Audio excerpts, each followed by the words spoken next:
Hello everyone, my name is Peter Coranting, and this is a Data 620 class at the University of Maryland University College, section 9040, summer 2017, with Professor Caroline Bean. What I'm doing here is a time series presentation on murder rates in Chicago over the last 40 years. I picked this topic because of all the recent killings in Chicago, and I'm trying to find out what is causing it. Hopefully, this will help. So what I came up with is a data set that has the years and also four other variables: the U.S. unemployment rate, Illinois unemployment rate, murders in Chicago, and also the price of unleaded gas.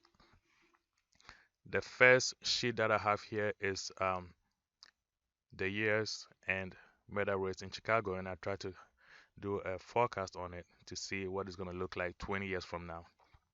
So looking at my trend line, obviously over the last 40 years, murders in Chicago has actually declined. But for some reason, since 2014 and 2016, there's been a spike, and I just don't know why. So hopefully this data set is going to help us a little bit trying to figure out what is causing all this with the sharp increase in killings in Chicago. On the average, obviously, we have about 657 murders in Chicago. Looking at trend line, we're going to have about 610 murders in Chicago come 2036. My data set started from 1976 to 2016. Actually, I had to make some adjustment to get the 2016 data to show because Tableau seems to cut off the last data that you have because that's just how it's defaulted. So I went into my forecast and edit it and change it a little bit, going to the forecast options and changing the ignore last from the default one to 0, so it will show my last data point. And I did that because the changes actually is happening between 2015 and 2016, and I wanted that to show, so it was important for me to make that change. Um, so that's what we have. It's a forecast with a 95% um, predictive interval, meaning that there's a 5% chance the number that I have here is going to hold true 20 years from now.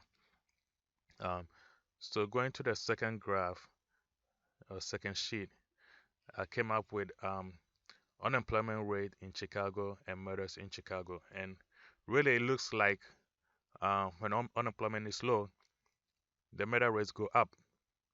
Looking at 2016, you have 762 murders when unemployment is 5.9.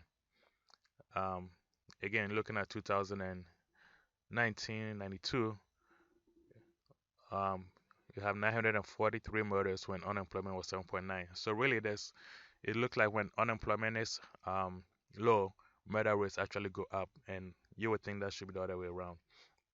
Looking at sheet number 3, I did compare unemployment rate in Chicago, in the state of Illinois, and unemployment rate in the U.S. as a whole. And really, it is the same. The charts look really identical. They're pretty much the same.